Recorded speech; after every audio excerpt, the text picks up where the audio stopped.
You are looking at Julian's pronunciation guide, where we look at how to pronounce better some of the most mispronounced words in the world, like this other curious word. But how do you say what you're looking for today?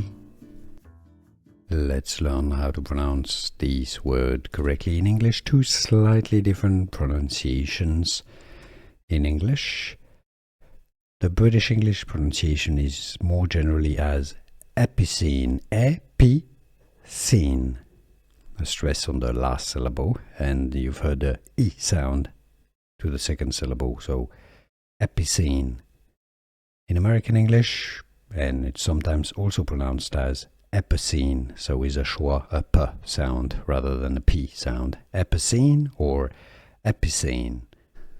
Here are more videos on how to pronounce more confusing words and names too many mispronounced. Like this video if you found it useful. I appreciate your support. I'll see you soon and thanks for watching.